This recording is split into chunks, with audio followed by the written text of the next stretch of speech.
Hey guys, you know the thing about these videos when I do them is that I think about what I'm gonna say, but I don't really think about what I'm gonna say. Like I try not to plan, and I like the ones where it's just like all one shot, you know, there's no editing or anything, because I find that when I just allow God to go and like flow, that it just is the smoothest and turns out the best or whatever.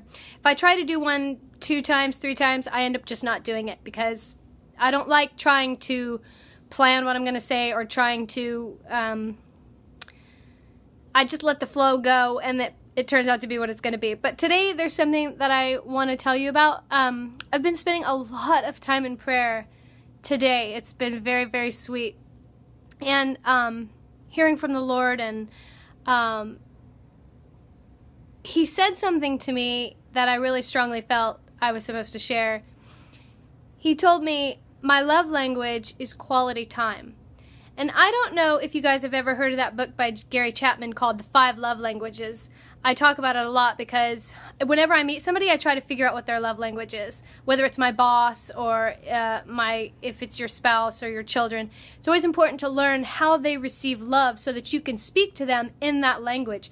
And we all speak different languages, but there are about 5. And I didn't mean for this to be about the love languages, but essentially they are acts of service, which is doing things for people, gifts, which is obviously giving and receiving gifts, quality time, words of encouragement, and physical touch. And we all give and receive love in these ways. Well, let's say that your love language is acts of service, and your husband's love language is physical touch, because a lot of men have physical touch. A lot of women do too, but anyway.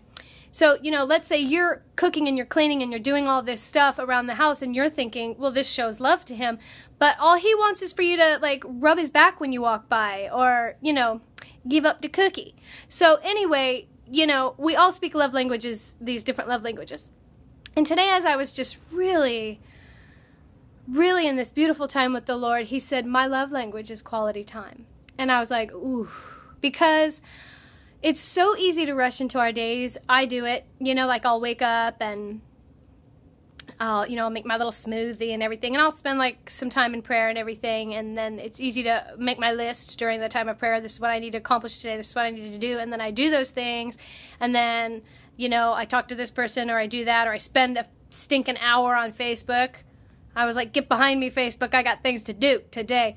But today I was just, I've been in this season of really spending seriously time with the Lord, and, you know, people often say, well, how did the Lord tell you that your car was going to come in late December? Or when He told you that you were going to do this, what was that like? And I just want to say that if you want to hear the voice of God, you got to spend some quality time with Him. It's not like you're just going to sit down and all of a sudden, oh, you know, the burning bush. It's not going to be like Him just speaking to you out of, you know, your car radio or something. I'm not saying that stuff can't happen. I'm just saying it hadn't happened for me.